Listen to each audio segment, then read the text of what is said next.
ہماری پیاسی نگاہوں کو چین مل جائے۔ انذروا انہ لا الہ الا انا فاتقون صلوات۔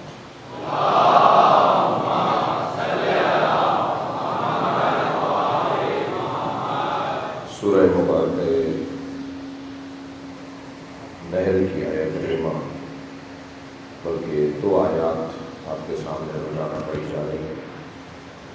اللہ اپنے اس کلام میں امام زمانہ کی ولادت کی خبر دے رہا ہے۔ عطا امر اللہ، اللہ کا امر آ چکا، ہمارے مہدی کی ولادت ہو چکی۔ عطا امر اللہ، امر الہی تمہارے درمیان موجود ہے۔ فلا تستعجلوہ، اسے پانے میں جلدی نہ کرو۔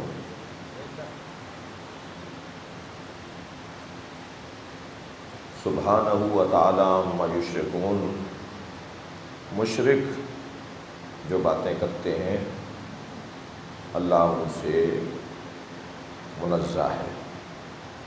ينزل الملائکۃ بالروح من امرہ علی من یشاء من عبادہ،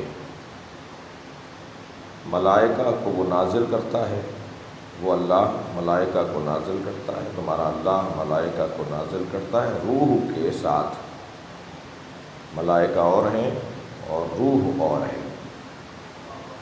اللہ ملائکہ کو روح کے ساتھ نازل کرتا ہے، امر دے کر اپنے جس بندے پر چاہے،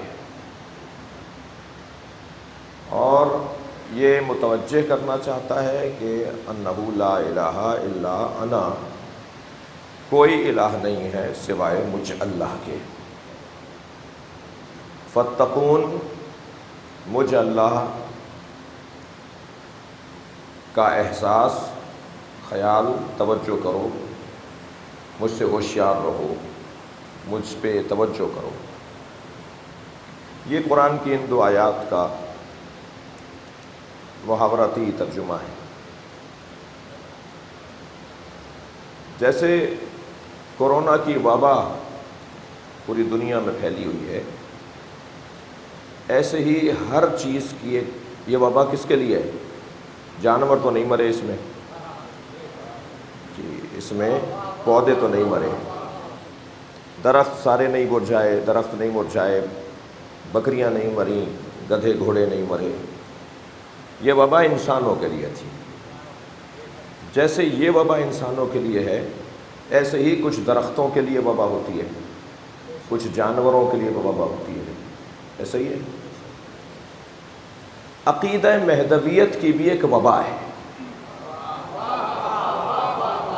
وہ عقیدہ مہدویت کی جو وبا ہے اسے آج بیان کرنے کی کوشش کروں گا۔ صلوات پڑھیں محمد و آل محمد۔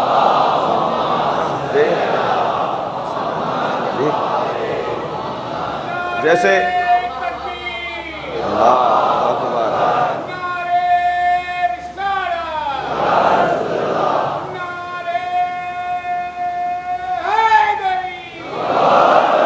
اور وبا کا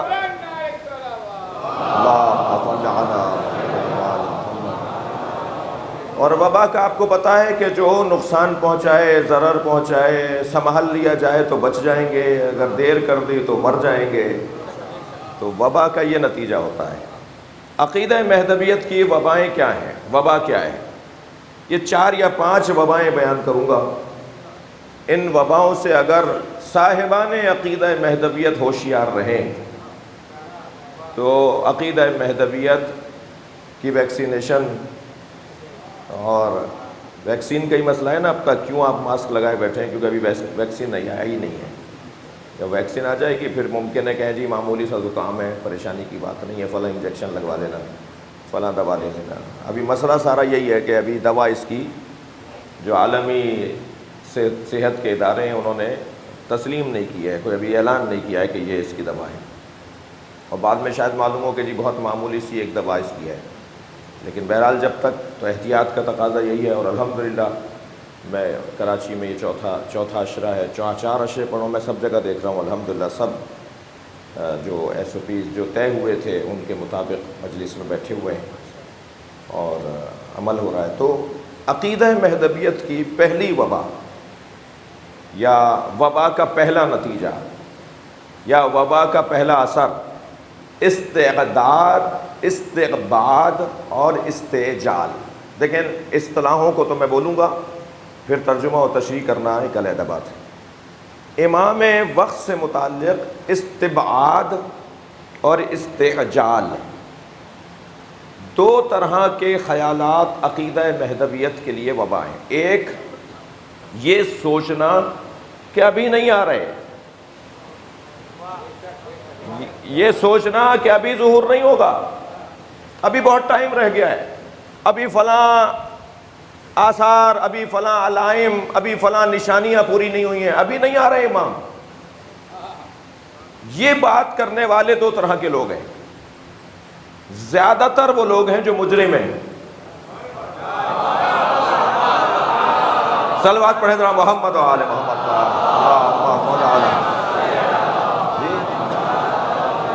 وہ اپنے آپ کو جھوٹی تسلی دے رہے ہیں کہ ابھی نہیں آئیں گے، ہمارا کچھ نہیں بگڑے گا، ہم جو چاہیں دنیا میں کریں۔ میں اگر آپ میرے ساتھ الحمدللہ ہیں، بس میں ایک مثال دے دیتا ہوں۔ یہ شہزادہ محمد بن سلمان یہی تو کہہ رہا ہے۔ صلوات پڑھیں ذرا محمد و آل محمد۔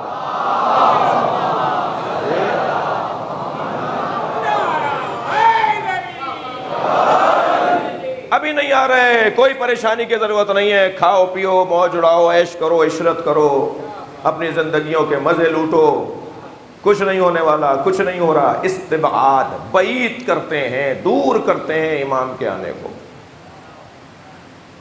جی ایک استبعاد کا شکار لوگ، یہ اپنا نقصان کم، اپنے چاہنے والوں کا نقصان زیادہ کرتے ہیں۔ جو ان سے جڑے ہوئے لوگ ہیں وہ اس کا غلط نتیجہ ان کو مل رہا ہوتا ہے اور وہ غلط نتیجے تک پہنچ رہے ہوتے ہیں۔ وقت کی تنگی ہے، میں ہر مضمون میں وہ اختصار سے کام لوں گا۔ دوسرا استعجال، وہ لوگ کہ جو کہتے ہیں بہت دور ہے، ابھی حضرت کی آمد نہیں ہے، وہ بھی خطرے میں ہیں، اور جو یہ کہتے ہیں کہ کل آ رہے ہیں، صبح آ رہے ہیں، ابھی آ رہے ہیں، یعنی جو عجلت پسند ہیں وہ بھی خطرے میں ہیں، جو استعباد زدہ ہیں وہ بھی خطرے میں ہیں۔ نہ امام کے آنے میں دیر ہے، نہ امام ابھی آ رہے ہیں۔ اب آپ ذرا حدیث سن لیجئے۔ میرے معصوم امام ارشاد فرماتے ہیں، اللہ اکبر، فرماتے 3 طرح کے لوگ ہیں جو امام سے متعلق سوچتے ہیں۔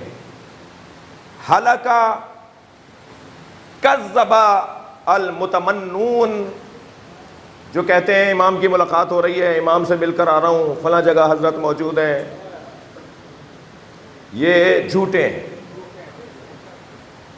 امام صادق کا فرمان سنا رہا ہوں آپ کو، کذب المتمنون، جو ملنے والے لوگ کہتے ہیں جی ہماری ملاقات ہوتی ہے، یہ جھوٹے ہیں۔ ہمارے معاشرے میں عقیدہ مہدویت، ہمارے معاشرے میں مہدویت کا دعویٰ کرنے والے بھی گزرے ہیں، مگر ان سے زیادہ تر کی بات کر رہا ہوں، اور زیادہ تر پاگل تھے، ہاں نفسیاتی بیمار تھے۔ یہ جو زیادہ اپنے آپ کو پڑھا لکھا سمجھتا ہے نا، اور اس کی پڑھائی لکھائی بے استادہ ہو۔ میرے بھائی بیٹھے ہوئے ہیں، ہم بزرگوں کے تربیت یافتہ لوگ ہیں، ماضی میں بے استادہ گالی تھی، آج بے استادہ فخر ہے۔ بیٹا یہ کلام تم کہہ کر لائے ہو، کسے دکھاتے ہو؟ کہ کسی کو نہیں۔ تم خود کہتے ہو؟ ہاں میں خود کہہ رہا ہوں۔ استاد کون ہے تمہارا؟ کہ نہیں استاد تو ہم نے کسی کو نہیں بنایا۔ تو جس کا کوئی استاد ہی نہ ہو،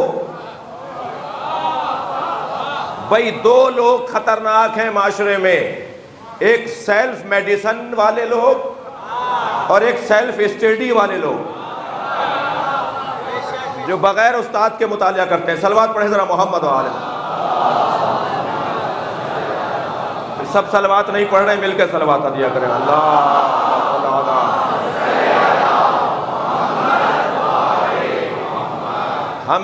ہمیں وہ جو دعوی مہدویت کرنے والے لوگ گزرے ہیں، بہت سارے گزرے ہیں، غلام احمد قادیانی سے لے کر انتہائی نفسیاتی بیمار آدمی.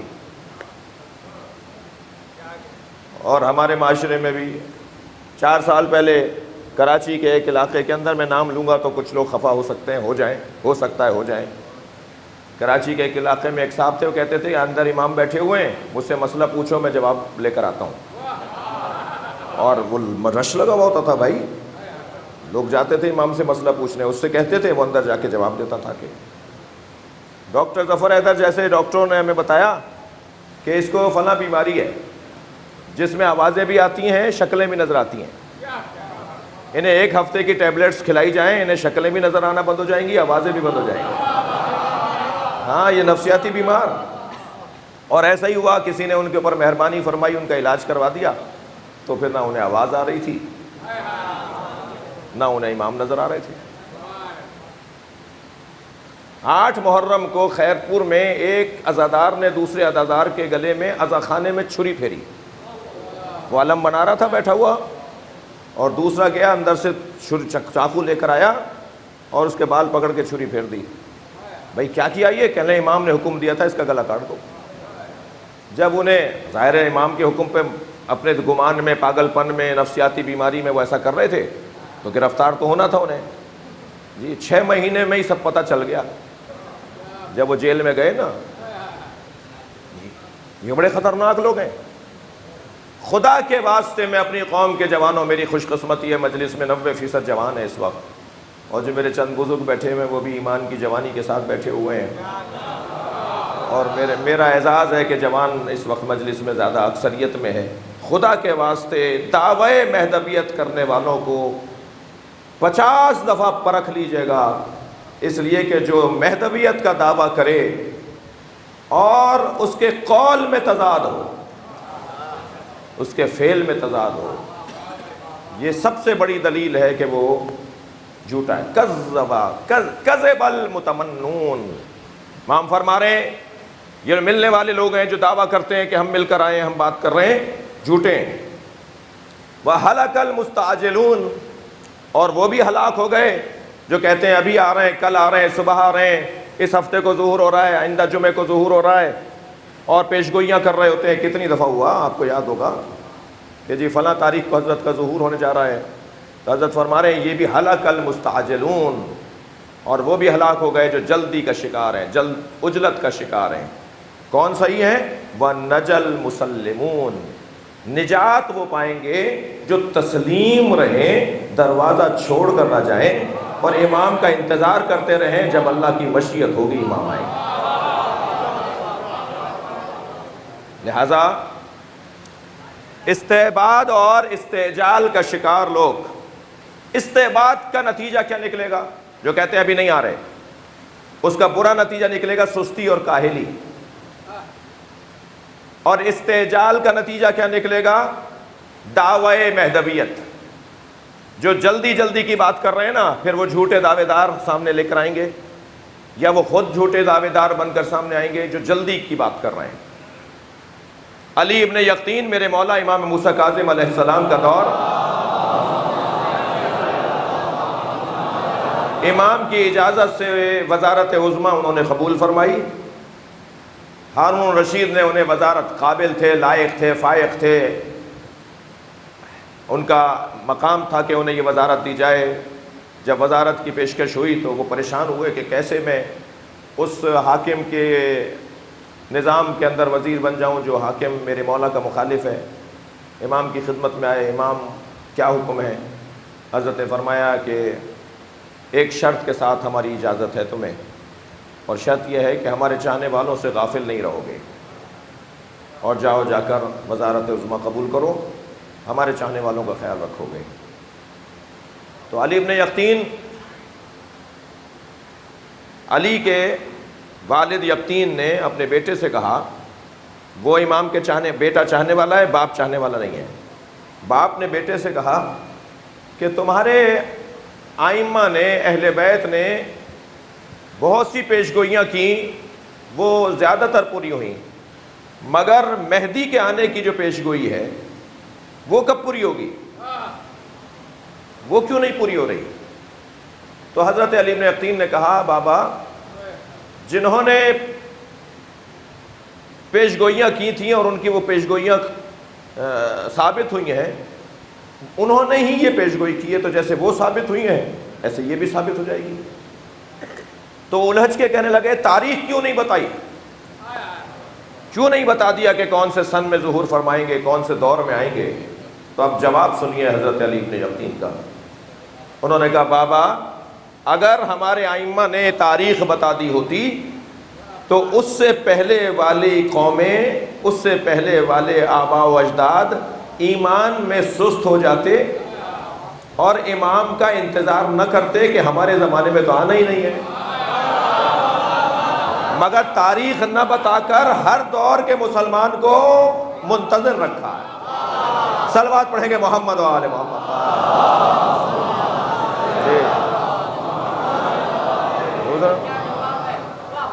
ہر دور کا مومن، اچھا فرض کریں کہہ دیا ہوتا کہ 2020 میں حضرت کی آمد ہوگی تو آپ کے پردادا انتظار کرتے؟ وہ کہتے پہلے ہی میں 100 سال کا ہو گیا ہوں، 2020 میں 300 سال کا ہو جاؤں گا، کہاں میں رہوں گا، کہاں امام کی زیارت ہوگی؟ لہٰذا جب ہمارے زمانے میں آنا ہی نہیں ہے تو ہم ان کے لیے کیا تیاری کریں؟ ہمارے سارے آباء و اجداد ایمان میں سست ہو جاتے ہیں۔ یہ مصلحت الہی ہے، ہر زمانے کا فرد سمجھے گا میرے زمانے میں آئیں گے۔ صلوات پڑھیں گے محمد و آل محمد۔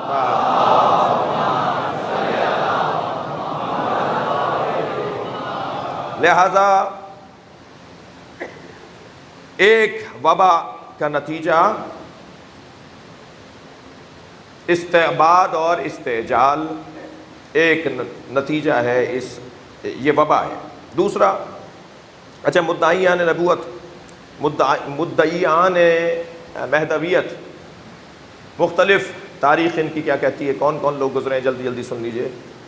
کیسانیہ کے نام سے ایک مذہب شیعوں میں، یا کیسانیہ یا کیسانیہ، انہوں نے حضرت محمد حنفیہ کو امام مہدی مانا تھا۔ امام حسین کی شہادت کے بعد انہوں نے کہا کہ مہدی یہ ہیں۔ حضرت زید بن علی زین العابدین، انہیں امام مہدی کا نام دیا تھا ان کے چاہنے والوں نے، جو آج زیدیہ کے نام سے، یہ زیدی سید نہیں ہے، یہ مسلک ہے، مکتب ہے شیعوں میں، یعنی شیعوں سے بگڑا ہوا مسلک، شیعوں سے گمراہ مسلک، زیدیہ زیادہ تر یمن وغیرہ میں ہے۔ فاووسیہ، یہ بھی حضرت عبداللہ ابن فاووس کو، جو امام رضا کے بھائی تھے، انہیں یہ اپنا امام مہدی مانتے تھے اور ان کے لیے دعوی مہدویت کے قائل تھے۔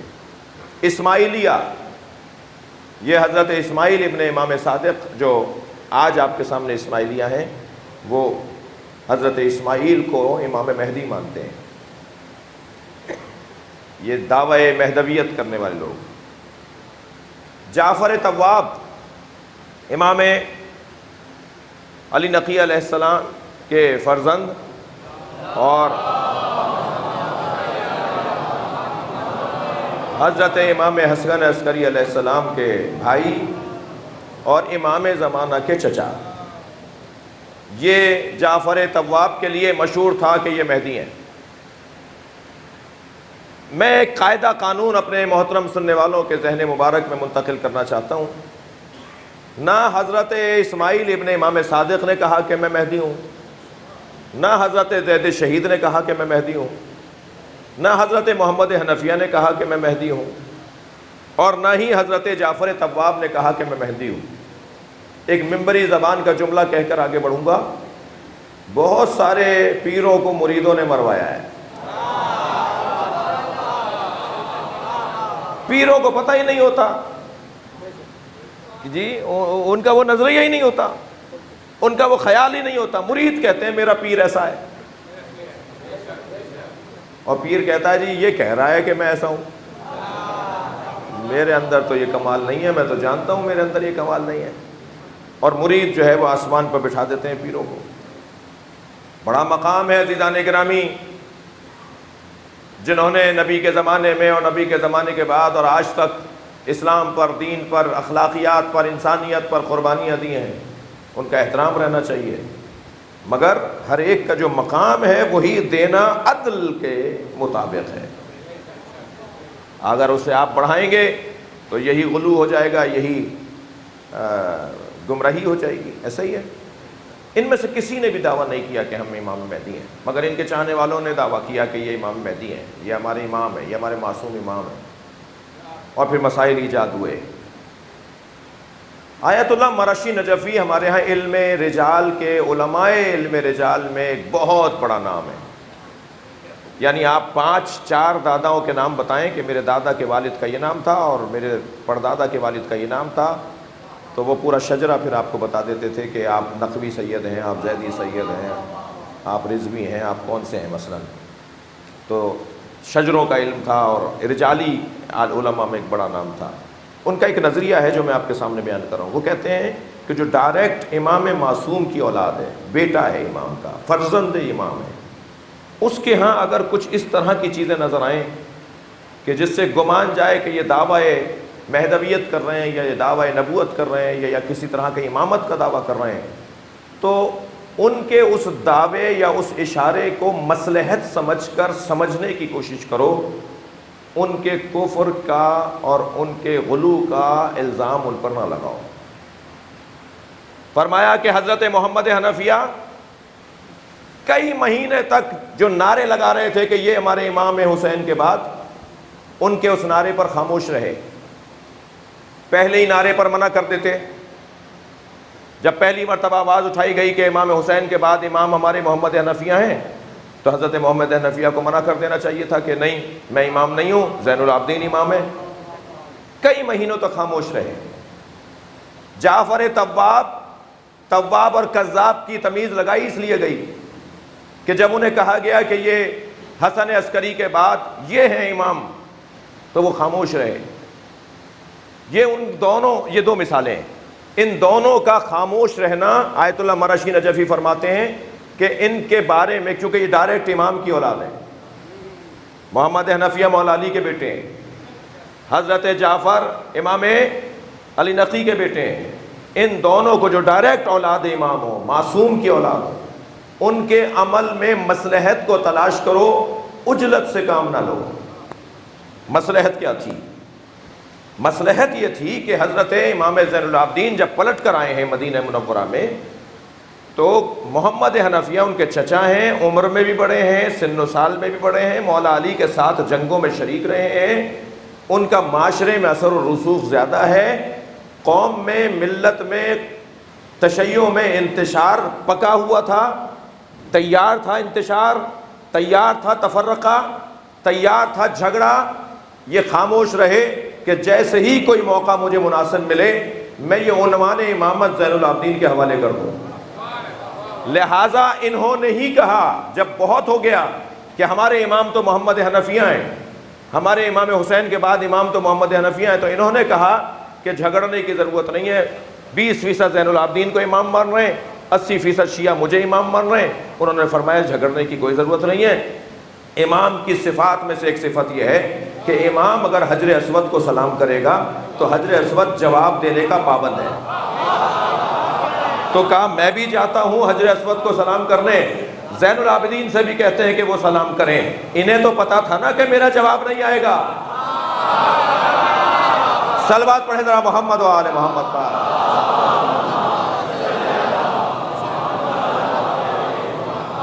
مگر آمادہ کیا ماحول کو، پہلے تیاری کروائی پہلے ذہنوں کی اور لوگوں کی، اور اس کے بعد دونوں گئے، امام سجاد بھی گئے، حضرت محمد حنفیہ بھی گئے، اور دونوں نے سلام کیا۔ محمد نے سلام کیا، جواب نہیں آیا۔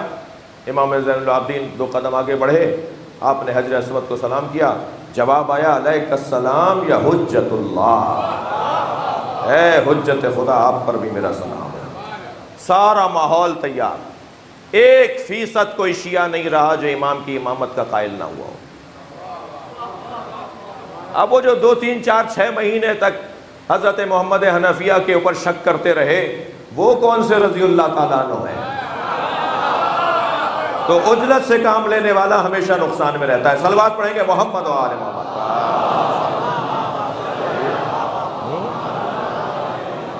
اور یہی کیفیت حضرت جعفر طواب کی بھی ہے، کیونکہ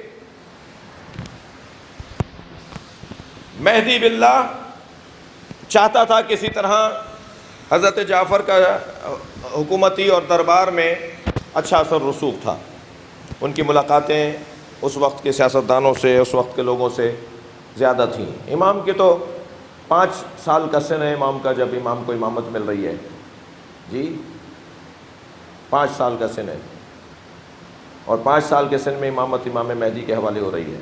لوگوں کو پتہ ہی نہیں ہے کہ ولادت ہو چکی ہے۔ یہ جو آج شبہ ہے نا، ایک بہت بڑی تعداد ہمارے بھائیوں کی کہتی ہے ولادت نہیں ہوئی، اس کی وجہ یہ ہے کہ امام کی ولادت خواص تواتر سے نہیں ہے۔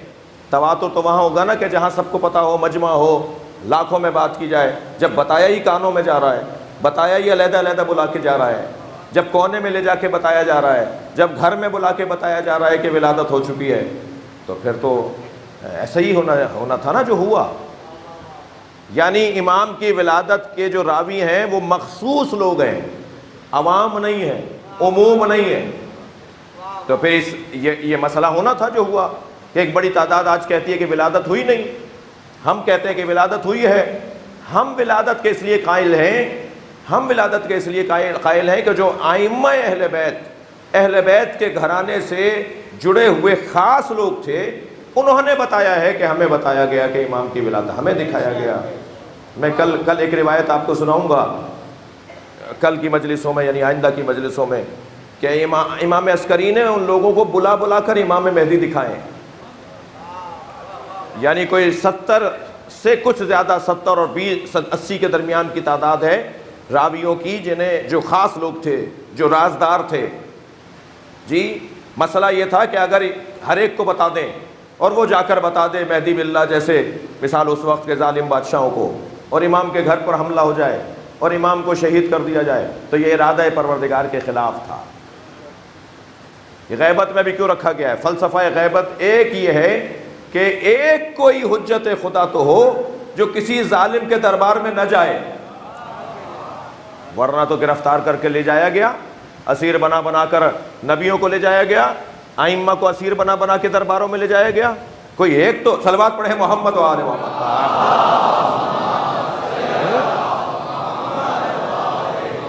لہذا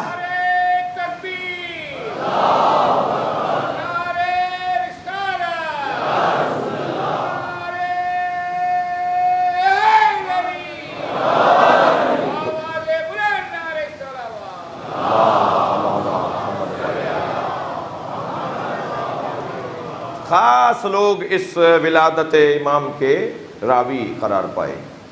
دقت چاہوں گا تو مدعیان مہدویت میں حضرت جعفر طواب کا بھی یہی مسئلہ، سب کو آمادہ ہونے دیا، ماحول بگڑنے نہیں دیا، انتشار پھیلنے نہیں دیا، تفرقہ ہونے نہیں دیا۔ جنازہ شان سے امام عسکری کا ہونے جا رہا ہے، ہزاروں کی تعداد میں مجمع کھڑا ہے۔ درباری اور حکومتی اور ظلم کا جو نظام ہے، انہوں نے پوچھا کہ جو نماز پڑھائے گا وہی، یہ طریقہ بھی یہی ہے، امام کو جنازہ بھی امام ہی غسل دیتا ہے، امام کا جنازہ بھی امام ہی پڑھاتا ہے۔ یہ انہیں پتہ ہے کہ شیعوں کے ہاں یہ نظام ہے۔ تو اب یہ جاننے کے لیے کون امام ہے، تو حضرت جعفر ابن علی سے پوچھا گیا کیا کہتے ہو؟ کہا میں پڑھاؤں گا۔ جب یہ کہہ دیا انہوں نے کہ میں نماز پڑھاؤں گا، تو انہیں تسلی ہو گئی کہ اب کوئی نہ فورسز بلانی ہے، نہ فوجی بلانے ہیں، نہ سپاہی بلانے ہیں، نہ کسی کو مارنا ہے، نہ کسی کو گرفتار کرنا ہے۔ کہا ہم خود بھی شریک ہوں گے۔ وہ کہنے لگا ہم خود بھی شریک ہوں گے۔ تو جنہوں نے مارا تھا وہ بھی جنازے میں شریک تھے، قاتل بھی شریک تھے جنازے میں۔ اور جب جنازہ لا کے رکھا گیا، حضرت جعفر نے آ کر وہاں خود آ کے کھڑے ہو گئے جہاں نماز پڑھانی تھی انہیں، جہاں نماز پڑھانے کے لیے امام کو کھڑا ہونا تھا، جنازے کے ساتھ آ کے کھڑے ہوئے۔ صفیں بالکل تیار ہو گئیں۔ جب بالکل صفیں تیار ہو گئیں اور تکبیر کہنے کا وقت آیا، تو سامنے امام کا گھر تھا، دروازہ کھلا، ایک 5 سالہ بچہ باہر آیا اور حضرت جعفر کا ہاتھ پکڑ کر کہا چچا نماز میں پڑھاؤں گا. فرمایا تمہارے لیے ہی یہ ماحول تیار کیا ہے. صلوات پڑھیں گے محمد و آل محمد پر. ان کے حوالے کر دیا, ان کے حوالے کر دیا. کوئی مقابلہ نہیں کیا, کوئی استقامت, کوئی امام سے اختلاف نہیں کیا حضرت جعفر نے. تو ان کے چاہنے والوں نے یہ دعوے کیے. وہ جو 6 مہینے, وہ جو 2 مہینے, وہ جو 3 مہینے تک وہ خاموش رہے. لوگ آ کے کہہ رہے ہیں آپ ہمارے امام ہیں اور وہ خاموش ہیں. انہوں نے کہا بھائی خاموشی تو رضایت ہوتی ہے, خاموشی تو جو ہے تائید ہوتی ہے, لہٰذا یہ ہمارے امام ہیں. بہت مشکل وقت سے گزر کر یہ نظام امامت ہم تک پہنچا ہے. بڑے ہی حساس موضوعات کا سامنا ہے. یہ ایک وبا عقیدہ مہدویت پر استبعاد اور استعجال کی وبا. دوسری وبا کیا ہے, یا وبا کا دوسرا مرض, اس وبا کا دوسرا نتیجہ وہ ہے کہ امام کے بارے میں یہ سوچنا کہ امام قہر و غضب ہے. بھائی دعا مت مانگو, امام کے ظہور کی دعا مت مانگو, گردن پہ تلوار چلے گی, وہ جو گناہ کیے ہوئے سب کا حساب دینا پڑے گا. امام آ گئے تو یہ ہو جائے گا, امام آ گئے تو سب کو مار دیں گے, خون کی ندیاں بہیں گی. یہ وائرس ہے, یہ وبا ہے. امام قہر و غضب نہیں ہے, امام قہر و مہر ہے. امام غصہ بھی کریں گے, یعنی قہر کا امام بھی ہے, اور امام محبت بھی کریں گے, یعنی مہر کا امام بھی ہے. جی امام قہر و مہر ہے, امام قہر و غضب نہیں ہے. امام جب آئیں گے تو امام سے زیادہ تو کوئی پیار نہیں کرے گا. امام سے زیادہ یہ کون ہے آنے والا؟ یہ حسین کا لال ہے.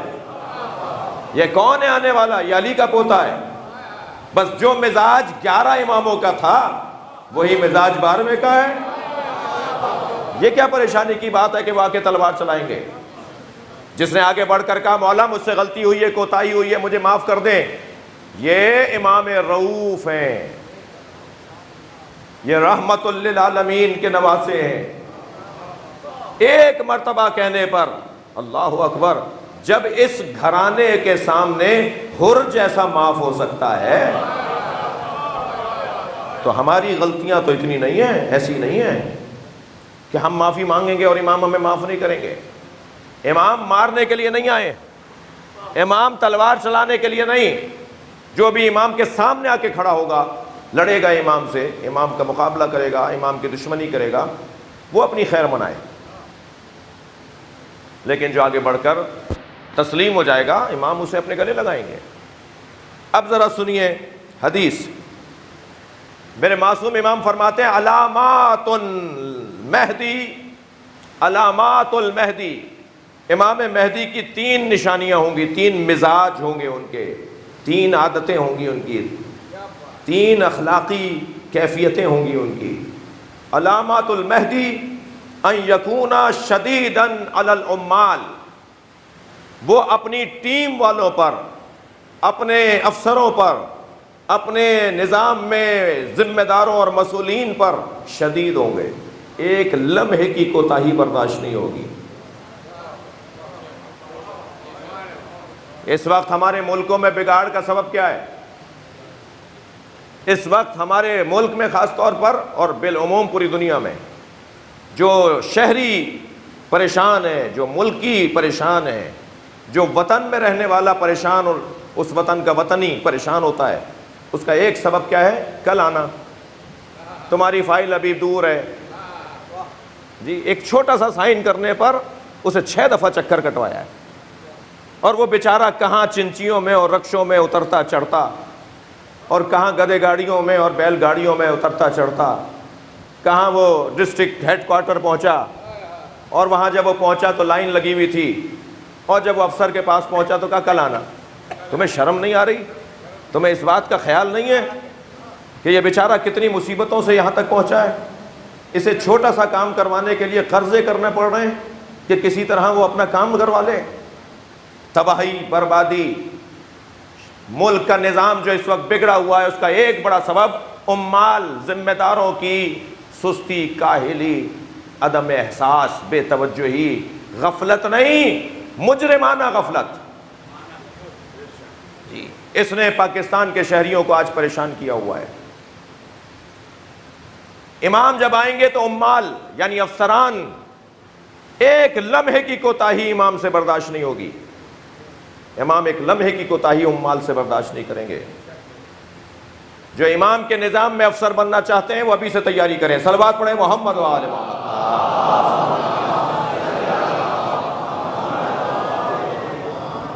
شدیداً شدیداً علی العمال، پہلا مزاج امام کا. جواداً بالمال، مال تو ایسا خرچ کریں گے جتنا پانی بھی نہیں بہتا ہوگا. کوئی نہیں ہوگا دنیا میں جس کو مال کی ضرورت ہو اور امام مہدی اسے مالدار نہ بنا دے. مال کی فراوانی ہوگی.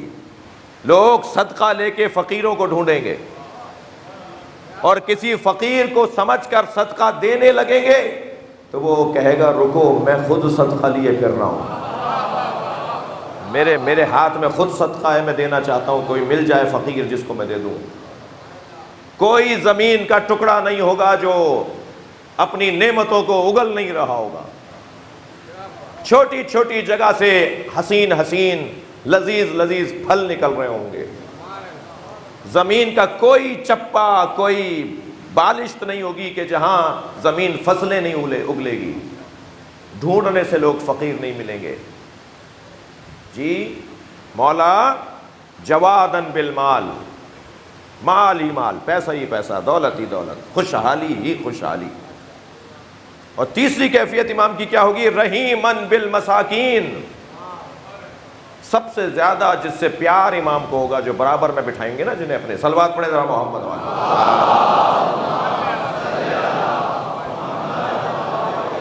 جنہیں امام اپنے ساتھ بٹھائیں گے، برابر میں بٹھائیں گے، وہ مساکین ہوں گے. وہ مساکین ہوں گے. علی ابن ابی طالب کا حسن ہی یہ تھا کہ وہ مسکینوں سے پیار کرتے تھے. نبی مکرم نے فرمایا یا علی، اللہ نے تمہیں سجا کر بھیجا ہے حباً للمساکین، مسکینوں سے پیار کرنے والا بنا کر بھیجا ہے. تمہارے مزاج میں مسکینوں سے پیار کرنا ہے. یہ اس وبا کا دوسرا نتیجہ. مہدویت کی وبا کا تیسرا نتیجہ، غیبت کے ایام میں بے سرپرست رہنے کا مزاج، عادت، شوق، خیال. ہمارا کوئی بڑا نہیں ہے، ہم کسی کو بڑا نہیں مانتے، ہمارا کوئی سرپرست نہیں ہے. جی یہ وبا ہے مہدویت کے عقیدے کے لیے. کہنے لگے جی پاکستان میں قیادت کا فقدان ہے. میں کہتا ہوں پاکستان میں قیادت کا فقدان نہیں ہے، پاکستان میں اطاعت کا فقدان ہے. ہر شخص اپنے آپ کو بڑا مانتا ہے. جب سارے ہی بڑے ہوں گے تو پھر اطاعت کون کرے گا؟ بھائی صلوات پڑھ لیں محمد و آل محمد.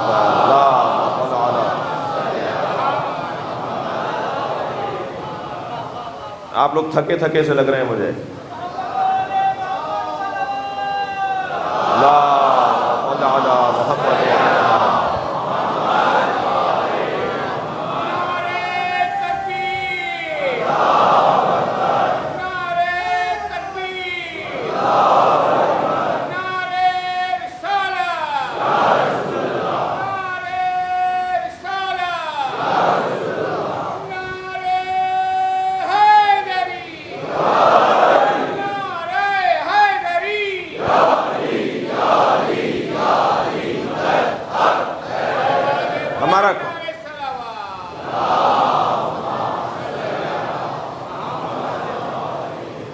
بے سرپرستی، غیبت کے ایام میں بے سرپرستی کا مزاج ہمارا کوئی بڑا نہیں ہے، ہم کسی کو بڑا نہیں مانتے، ہر بڑے میں کوئی نہ کوئی عیب نکالنا، ہر بڑے میں کوئی نہ کوئی فی نکالنا، ہر بڑے کے اندر کوئی تہمت ڈھونڈنا، اور ایسا لگتا ہے جیسے منتیں مانی بھی ہوں کہ کسی کے اندر کوئی عیب نظر آ جائے تو ہماری مراد پوری ہو جائے گی، اگر عیب معلوم ہو جائے تو اس کا ڈھنڈورا پیٹنا، اس کو عام کرنا، اسے میسیجوں میں چلانا، اس کے لیے کلپ بنا دینا جی، اور سسٹم کو معاشرے کو مضطرب بنانا۔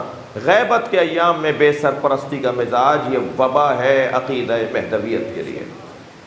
علماء کی مخالفت، مرجعیت کی مخالفت، تقلید کے خلاف سوچنا اور بولنا، یہ اس زمانے کی وبا ہے۔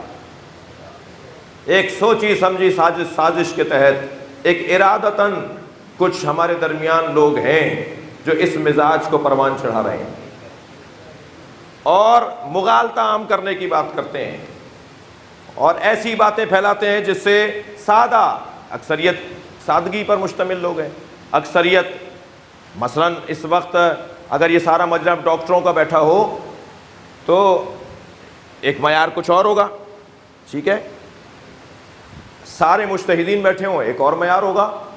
کیا ہمارے ملک میں، ہمارے ماحول میں ایسا ہی ہے؟ یقیناً ایسا نہیں ہے۔ 20%، 15%، 18% ہر فیلڈ کا متخصص ہوتا ہے، باقی اسی فیلڈ میں کم علم ہوتے ہیں، جاہل ہوتے ہیں، نہیں جاننے والے ہوتے ہیں، ایسا ہی ہے۔ 4 ڈاکٹروں کے پاس آپ جائیں گے، چاروں کے نسخے علیحدہ ہوں گے، پڑھا تو چاروں نے یونیورسٹی سے ہے،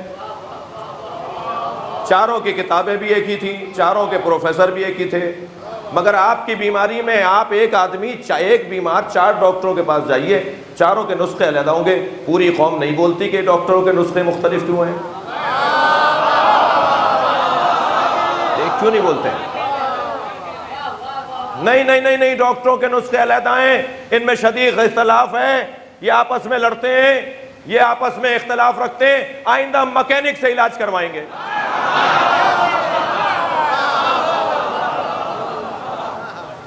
جاؤ گے پھر بھی 5ویں ڈاکٹر کے پاس، کیوں؟ ان میں تو اختلاف ہے، یہ تو لڑ رہے ہیں آپس میں۔ اور نہیں عزیزان گرامی، بات محسوس کرنے کی ہے، متخصص، اسپیشلسٹ، اس میں اختلاف کا ہونا اس کے متخصص ہونے کا تقاضا ہے۔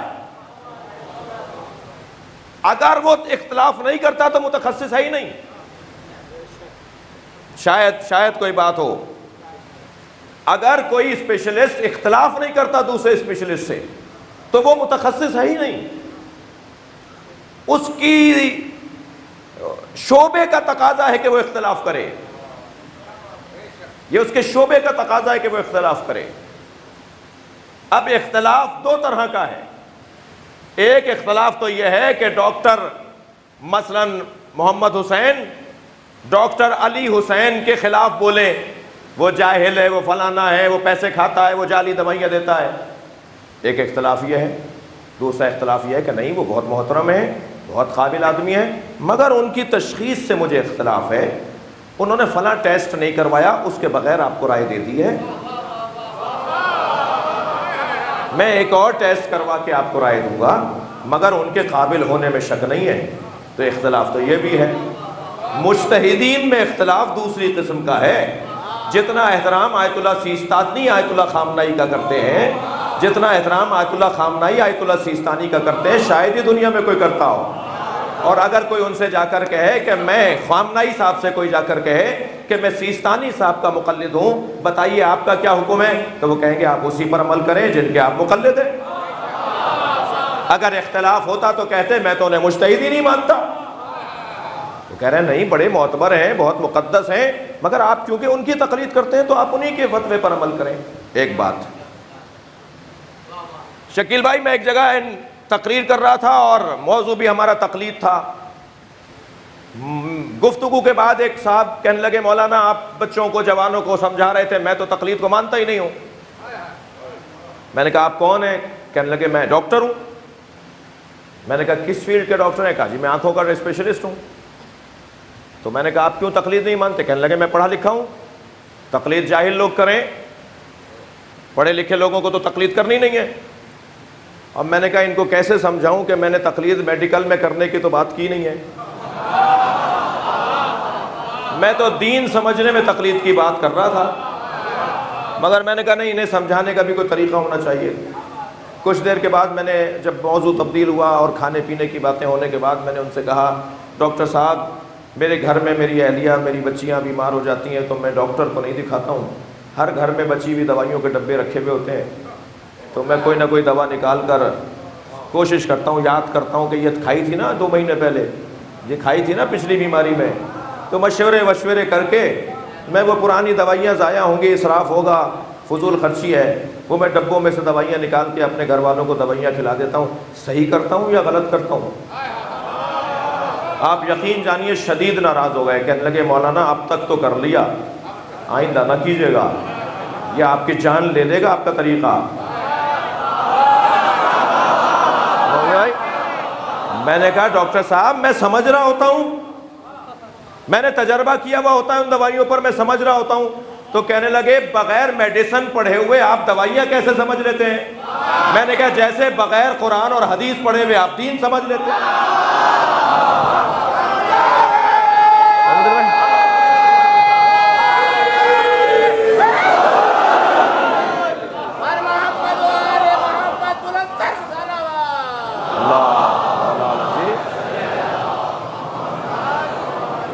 اگر مجتہدین میں اختلاف ہے، دلیل دے رہا ہوں، آپ کا حق ہے آپ اعتراض کریں، آپ کا حق ہے کہ آپ پوچھیں یہ اختلاف کیوں ہے، آیت اللہ سیستانی کا فتویٰ یہ کیوں ہے اور آیت اللہ خامنہئی کا فتویٰ کیوں ہے، ائمہ کی تعلیمات تو ایک ہیں، یہ فتوے مختلف کیوں ہیں؟ 2 موٹی باتیں ذہن میں بٹھا لیجئے۔ ایک بات تو یہ ہے کہ اختلاف ہمیشہ جزوی مسائل میں ہوتا ہے، فردی مسائل میں ہوتا ہے، اصلی اساسی اصولی مسائل میں اختلاف نہیں ہوتا۔ مثلا چوتھے چکر میں خانہ کعبہ کا طواف کرتے ہوئے اگر وضو باطل ہو جائے تو وضو کر کے جب واپس آؤں تو پہلے چکر سے شروع کروں یا چوتھے چکر سے شروع کروں؟ تو آیت اللہ خامنہئی نے کہا کہ اگر چکر تمہارا آدھا ہو چکا ہے تو تم جو ہے وہ چوتھے چکر کو ہی پورا کرو، اور آیت اللہ سیستانی نے کہا کہ اگر چکر تمہارا آدھا ہو چکا تھا تو بھی تم پہلے چکر سے شروع کرو۔ تو یہ میرا مسئلہ ہے نا، آپ کا مسئلہ ہے نا، آپ کا مسئلہ ہے نا، پوری ملت کو تو نہیں ہے۔ یہ مسئلہ پوری ملت کا کب ہے؟ یہ تو فردی مسئلہ ہے، ایک انفرادی مسئلہ ہے جس میں وہ یہ فتویٰ دے رہے ہیں، وہ یہ فتویٰ دے رہے ہیں۔ اچھا اگر فتویٰ یہ ہوتا کہ تمہارا وضو باطل ہو گیا چوتھے چکر میں تو تم اب طواف ہی باطل ہے۔ اختلاف تو تب ہوتا ایک کہتا تم طواف چوتھے کے بعد پورا کر لو تو تمہارا حج صحیح ہو گیا، دوسرا کہتا کہ نہیں اب تمہارا حج ہی باطل ہو گیا، وضو کیوں باطل ہو گیا؟ تو آپ کہتے کہ یہ اختلاف 2 مخالف سمتوں میں نہیں ہوتا۔ آیت اللہ سیستانی مستحب کہہ رہے ہیں تو آیت اللہ خامنہئی واجب کہہ رہے ہیں، رستہ تو ایک ہی ہے۔ ایسا نہیں ہوا کہ آیت اللہ خامنہئی حرام کہہ رہے ہو، آیت اللہ سیستانی واجب کہہ رہے ہو۔ اس مسئلے کے اندر ایک واجب کہہ رہا ہے ایک حرام کہہ رہا ہے، 2 مختلف سمتوں میں تو اختلاف نہیں ہے۔ یہ اجتہاد کا تقاضا ہے۔ اور اختلاف فتاوی، صلوات پڑھے محمد و آل محمد،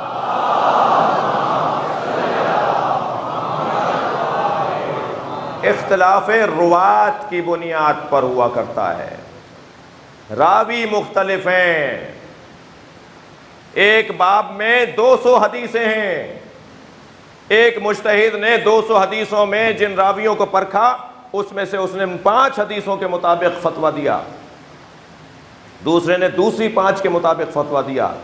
کمال تو ان فتووں میں یہ ہے، توجہ چاہوں گا جملہ محسوس کیجئے گا، کمال ان فتووں کا یہ ہے کہ 2 مختلف فتوے ہیں مگر دونوں صحیح ہیں۔ ایک ہی وقت میں 2 مختلف حکموں کا ہونا کوئی عیب نہیں ہے، یہ حسن ہے کہ دونوں صحیح ہیں۔ کوئی کہے گا جی دونوں کیسے صحیح ہوں گے؟ دونوں صحیح اس وقت نہیں ہوتے جب دونوں مخالف ہوں۔ علی اور حاکم شام تو مختلف ہیں مگر مالک اشتر اور علی میں اختلاف نہیں ہے۔ میں نے اتنے مارے انہوں نے اتنے مارے، مارے دونوں نے ولایت کے رستے میں. صلوات پڑھنے کے محمد و آل محمد پر.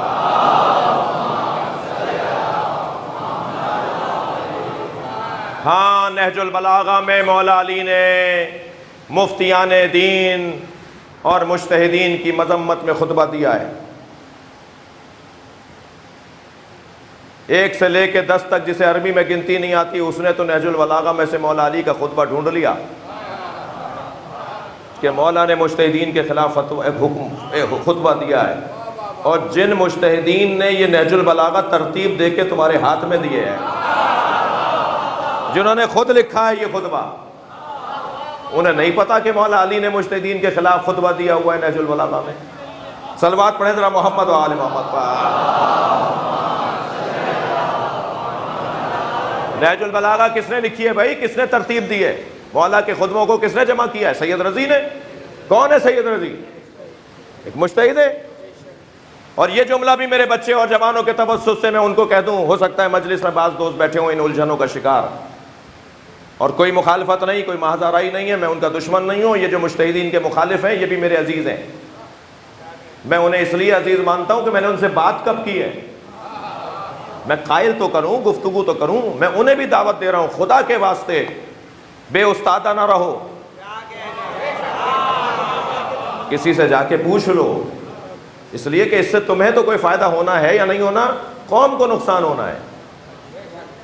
جو آئمہ جو مولا علی نے نہج البلاغہ میں مجتہدین کے خلاف خطبہ دیا ہے، بھائی عقل کے ناخن لو.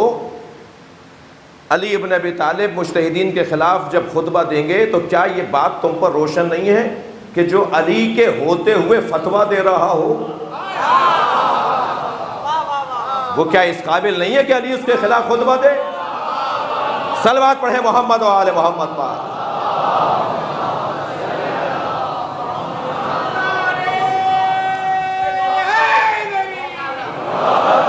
یہ قاضی شریح جیسے مجتہدین کے خلاف مولا علی کا خطبہ ہے. یہ اس زمانے میں علی سے ہٹ کر علی کے خلاف حسین کے قتل کے فتوے دینے والے بھی مجتہد تھے. اہل بیت کے خلاف رائے دینے والے بھی مجتہدین تھے. یہ ان کے خلاف ہے، یہ آپ کے مجتہدین کے خلاف نہیں ہے جو علی کی پیروی میں خود فتویٰ دیتے ہوں، جو اہل بیت کی تعلیمات کی روشنی میں فتویٰ دیتے ہوں. یہ خطبہ علی کا ان کے خلاف نہیں ہے، یہ خطبہ علی کا ان کے خلاف ہے جو اہل بیت کے مقاصد کے خلاف فتوے دیتے ہیں. فائدہ کسی کو نہیں ہے. جو قومیں لبنان، ایران، بحرین، قطر، عمان، عراق، عرب دنیا، جو قومیں نظام مرجعیت سے جڑے ہوئے ہیں، شیعہ قوم کی بات کر رہا ہوں، جس ملک کی شیعہ قوم نظام مرجعیت سے جڑی ہوئی ہے اس کی ترقی چشمدید ہے. ان کی عظمتیں نظر آ رہی ہیں، ان کی آبرو بڑھتی نظر آ رہی ہے، وہ ترقی کرتی ہوئی نظر آ رہی ہے. اور جو قوم سازشوں کا شکار ہو کر، شکوک کا شکار ہو کر، شبہات کی بیماری میں مبتلا ہو کر اپنے مجتہدین کے خلاف بولتے ہیں، وہ پریشان ہیں. تو نقصان کس کا ہو رہا ہے؟ آج دنیا سمجھ چکی ہے کہ تشیع کی مضبوطی کس چیز میں ہے. تشیع کی مضبوطی 2 چیزوں میں ہے. ان دونوں میں وائرس نہ آنے دیجیے. تشیع کی مضبوطی 2 چیزوں میں، ایک حسین کی عزاداری اور ایک نظام مرجعیت. یہ دونوں کسی طرح محفوظ رکھ لیے جائیں، قوم ہماری ترقی کرتی چلی جائے گی. وہ خمینی بت شکن یہ کہہ گئے کہ عزاداری روایات کے حساب سے مناؤ. تکیہ رکھ کر مرثیہ پڑھا جائے گا تو مرثیہ ہو گیا، تکیہ کیوں نہیں آیا؟ ڈھونڈ کے لاؤ. ممبر پر علم پر یہ پھول کیوں نہیں چڑھے؟ آج چڑھے ہوئے، میں بات کر رہا ہوں روایات کے مطابق. تبرک، مجلس میں بیٹھیں گے اور مصائب کا بیان ہوگا تو روئیں گے. ماتم 2 ہاتھ کا ہوتا ہے تو 2 ہاتھ کا کریں گے. ماتم ایک ہاتھ کا ہمارے یہاں ہوتا ہے، ہم ایسے کریں گے، ہمارے یہاں کا علم ایسے بنتا ہے، ہمارے یہاں کا تابوت ایسے سجتا ہے۔ آیت اللہ خمینی فرما رہے ہیں عزاداری کو روایات کے مطابق منعقد کرو، جیسا ہوتا ہے ایسا کرو۔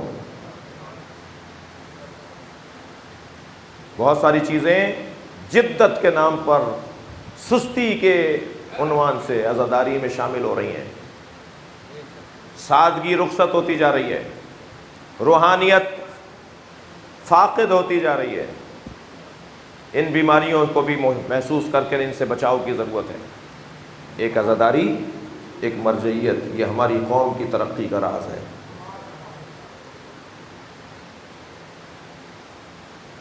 بڑا مقام ہے حسین پہ رونے والوں کا، بڑی عظمت ہے۔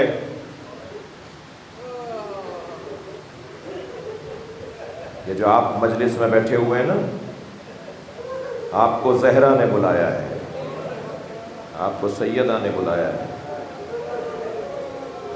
اور جب مجلس میں بیٹھ کے رویا کریں تو تکلف نہیں کیا کریں، ایسے رویا کریں جیسے آپ کے گھر میں کوئی موت ہو گئی۔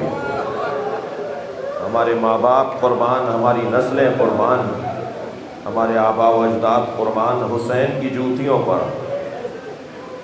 ذرا سوچیں تو صحیح، سوچیں تو صحیح۔ میں ابھی اگر اس ممبر سے گر جاؤں، یہاں سے میرے بھائی، وہاں سے وہ جوان اٹھے گا، مولانا کیا بات ہے، چوٹ تو نہیں لگی؟ میرے ماں باپ قربان، میرے آباء و اجداد قربان حسین کی جوتیوں پر۔ کربلا میں حسین گر گئے، کسی نے بڑھ کے سہارا نہیں دیا۔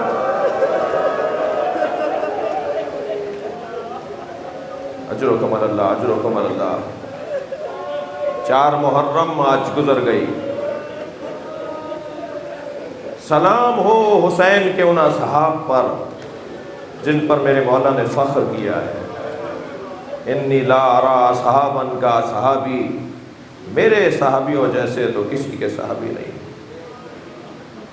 حسین مولا نماز پڑھ رہے ہیں، پسر سعد نے آواز دی کہ دیکھو میں پہلا تیر حسین کو مار رہا ہوں۔ وہاں سے تیر چلا، یہاں سعید نے اپنے سینے پہ لے لیا۔ ورملا کی آواز آئی، دیکھو دوسرا تیر میں مار رہا ہوں۔ وہاں سے تیر چلا، یہاں سے ہانی ابن مسلم نے اپنے سینے پہ لے لیا۔ آواز آئی، حسین کے گلے پہ تیر میں مار رہا ہوں۔ یہاں سے زہیر قین نے اپنے بازوؤں پہ تیر لے لیا۔ خبردار کوئی تیر حسین تک نہ جانے پائے۔ ہمارے ہوتے ہوئے ہمارے مولا کو تیر لگ جائے، یہ کیسے ممکن ہے؟ ان اصحاب میں عزیزو 2 صحابی ایسے ہیں جن کا مقام غیر معمولی منفرد ہے۔ ایک حضرت حبیب ابن مظاہر، خط لکھ کر بلایا ہے مولا حسین نے، کوئی کم بات نہیں ہے۔ جب قاصد نے دروازے پہ دستک دی نا، تو حبیب اپنی زوجہ کے ساتھ کھانا کھا رہے تھے۔ آواز دی، من الباب، کون ہے دروازے پر؟ اس نے کہا انا برید الحسین، میں حسین کا قاصد ہوں۔ حبیب کے ہاتھ پیر پھول گئے، کانپتے ہوئے اٹھے، دروازے پر گئے، قاصد کو سلام کیا، اس سے خط لیا، آنکھوں سے لگایا، خط پڑھنا شروع کیا۔ اس میں لکھا ہوا تھا من الحسین ابن علی، یہ حسین ابن علی کا خط ہے، الی رجل فقیہ، ایک مرد فقیہ، ایک مجتہد، ایک فقیہ کی طرف، حبیب ابن مظاہر، جس کا نام حبیب ابن مظاہر ہے۔ السلام علیکم، ہمارے مولا نے سلام لکھا، اور پھر ایک لائن کا خط ہے، اور پھر نیچے والسلام حسین ابن علی۔ وہ ایک لائن کیا ہے؟ اس میں لکھا حبیب تمہیں رسول اللہ سے ہماری نسبت کا تو علم ہے، اے حبیب تمہیں رسول اللہ سے ہماری نسبت کا تو علم ہے، بس اتنا جان لو میں کربلا میں دشمنوں میں گھر چکا، اور اے حبیب میرے ساتھ میری زینب بہن بھی ہے۔ والسلام حسین ابن علی۔ اجر و کمل اللہ، اجر و کمل اللہ۔ جو رونے آئے ہیں اپنی آوازوں کو آزاد کریں گے۔ اللہ آپ کو اجر و ثواب عطا فرمائے۔ زوجہ نے بھی سن لیا تھا نا کہ قاصد آیا ہوا ہے، تو زوجہ بھی کھڑی انتظار کر رہی ہے کہ حبیب کیا خط لے کر آ رہے ہیں۔ آگے بڑھ کے پوچھا حبیب کیا بات ہے، کیا لکھا ہے حسین نے؟ کہا حسین نے مجھے کربلا میں اپنی مدد کے لیے بلایا ہے۔ تو کہنے لگی پھر کیا ارادہ ہے؟ تو زوجہ کے دل کا امتحان لینے کے لیے، قلب زوجہ کا امتحان لینے کے لیے کہنے لگے میں بوڑھا ہو گیا ہوں، میں کیا مدد کروں گا، 80 سال کی میری عمر ہے، میں کیا جا کے مدد کروں گا۔ بس یہ جملہ سنا، زوجہ حجرے کی طرف گئی، سر پہ چادر رکھ کر آئی، کہنے لگی پھر مجھے جانے کی اجازت دے دو۔ کہا تم کیوں جانا چاہتے ہو؟ کہا تم نے ہی تو بتایا ہے کہ زینب بھی حسین کے ساتھ ہے۔ اجرکم اللہ، اجرکم اللہ۔ کہا نہیں، یہ کیسے ممکن ہے حسین مجھے بلائیں اور میں حسین کی مدد کو نہ جاؤں؟ میں تو تمہارا امتحان لے رہا تھا، مجھے خوشی ہے، فخر ہے کہ میرے گھر والے بھی حسین کے چاہنے والے ہیں۔ اپنے غلام کو بلا کر کہا گھوڑا فلاں جگہ پر لے جا کے کھڑا کر، حالات پرآشوب ہیں، میں کچھ تاخیر سے پہنچوں گا۔ بے راہوں سے ہوتے ہوئے، غیر مانوس رستوں سے ہوتے ہوئے حبیب کو وہاں پہنچنا تھا جہاں گھوڑا کھڑا تھا، غلام گھوڑا لیے کھڑا تھا۔ حبیب کو پہنچنے میں دیر ہوئی تو قریب پہنچے تو کیا دیکھا کہ غلام گھوڑے سے باتیں کر رہا ہے۔ تو یہ دبے پیر آگے آئے کہ کسی طرح سن لے کہ یہ باتیں کیا کر رہا ہے۔ تو غلام گھوڑے سے کہہ رہا تھا کہ اگر میرا مالک نہ آیا، کچھ دیر اور دیکھ لیتے ہیں، اگر میرا مالک نہ آیا تو میں تیری پشت پر بیٹھ کر حسین کی مدد کرنے جاؤں۔ کہ اللہ رے غربت حسین، حسین پر غلام بھی رحم کھا رہے۔ فرمایا اسی بات پہ میں نے تجھے آزاد کر دیا، تو نے میرے مولا حسین سے محبت کا اظہار کیا، یہی تیرا انعام ہے، اسی پہ میں نے تجھے آزاد کیا۔ پیروں میں گر گیا غلام حور، غلام حبیب پیروں میں گر گیا، مولا مولا جب آپ کی خدمت کا وقت تھا تو میں آپ کے ساتھ رہا، اب میری آزادی یہ ہے کہ مجھے حسین کی خدمت کے لیے لے چلیے۔ کہا پھر میرے ساتھ بیٹھ جا۔ گھوڑے پر دونوں بیٹھے اور حبیب میدان کربلا کی طرف روانہ ہوئے۔ جیسے ہی کوفے کی جانب سے گرد اٹھنا شروع ہوئی، حسین نے کرسی چھوڑ دی، آواز دی عباس آؤ میرا دوست آ رہا ہے، علی اکبر بڑھو استقبال کرو میرا مہمان آ گیا۔ اے فضہ جا کے زینب کو بتاؤ کہ جس کا تمہیں انتظار تھا وہ حبیب آ رہا ہے۔ بڑھ کر تمام حسینی جوانوں نے استقبال کیا۔ امام حسین نے اپنے بھائی کو گلے لگایا، استقبال کیا۔ سنیں گے عزادارو، قیامت کا جملہ ہے، بزرگوں نے پڑھا بھی ہے، مقتل میں لکھا بھی ہے کہ جب حبیب اور امام حسین کھڑے بات کر رہے تھے تو جناب فضہ نے برابر میں آ کر امام حسین سے کچھ کہا۔ امام نے فرمایا اماں آپ خود کہہ دیجئے۔ تو فضہ 2 قدم آگے بڑھی اور کہا حبیب تمہیں زینب نے سلام کہا۔ حبیب نے سر سے عمامہ اتار دیا۔ علی کی بیٹیاں اتنی غریب ہو گئی، اجرکم اللہ، اجرکم اللہ۔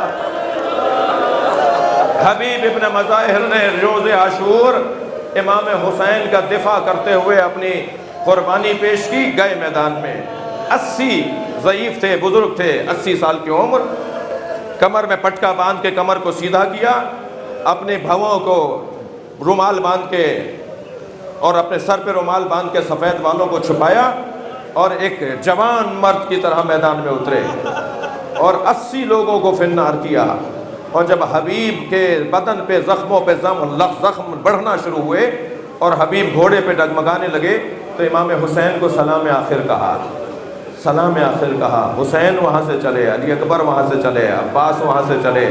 جب پہنچے حضرت حبیب کے لاشے پر تو حبیب کی شہادت ہو چکی تھی۔ تو امام نے لاشے کو دیکھ کر کہا یا اللہ میں گواہی دیتا ہوں یہ ایک رات میں قرآن ختم کر لیتا تھا، یا اللہ میں گواہی دیتا ہوں یہ حافظ قرآن تھا، یہ عامل قرآن تھا، اس نے وفاداری کا حق ادا کر دیا۔ حبیب کا لاشا اٹھا کر لے آئے امام حسین، آپ نے گریہ کر لیا، مجلس یوں تو مکمل ہو گئی۔ مگر میں ایک منزل کی اجازت اور آپ سے چاہتا ہوں. واقعہ کربلا عاشور کے دن مکمل ہو گیا. نیزوں کی انیوں پہ شہیدوں کے سر اٹھا لیے گئے, بیویوں کو اسیر بنا لیا گیا. یہ قافلہ کوفے کی طرف روانہ ہوا. حبیب ابن مظاہر کا بیٹا قاسم ابن حبیب ابن مظاہر, وہ کربلا میں بابا کے ساتھ نہ آ سکا اور شہادت کا جام نہ پی سکا. وہ کسی سفر پر تھا, رستے بند ہو چکے تھے, وہ کربلا نہیں آیا. لیکن جو اسے معلوم ہوا کہ میرے بابا کو بھی مار دیا, مولا حسین کو بھی مار دیا, تو جب یہ قافلہ کوفے سے گزرنے لگا تو قاسم ابن حبیب نے نیزے کی انیوں پہ چڑھے ہوئے سروں کو دیکھنا شروع کیا کہ میرے بابا کا سر کون سا ہے. تو خولی کے ہاتھ میں ایک نیزے کی انی پر حضرت حبیب ابن مظاہر کا سر. قاسم نے جا کر کہا یہ سر حبیب کا سر ہے. کہا میں جانتا ہوں حبیب کا سر ہے. کہا میں حبیب کا بیٹا قاسم ہوں. کہا پھر کیا چاہتے ہو؟ کہا یہ سر مجھے دے دو, میں اسے دفنانا چاہتا ہوں. کہا مجھے دربار شام میں اس سر پر انعام ملے گا, چھوٹا سردار نہیں ہے, ایک بڑے سردار کو میں نے مارا ہے, مجھے شام کے دربار میں یزید کے دربار سے انعام ملے گا. قاسم نے کہا جو انعام تجھے وہاں ملے گا وہ کیا ہوگا, وہ مجھے بتا, میں دینے کو تیار ہوں, جتنی رقم وہاں ملے گی میں دوں گا. خولی نے سر دینے سے انکار کیا, نہیں میں سر نہیں دوں گا, مجھے یہ شام تک پہنچانا ہے. بہت بحث رہی مگر نہیں دیا. تو یہ قافلہ آگے بڑھا. قاسم ابن حبیب نے اپنے 10 نوجوان دوستوں کو جا کے تلاش کیا کہ میرے ساتھ چلو, میرے بابا کا سر مجھے لینا ہے.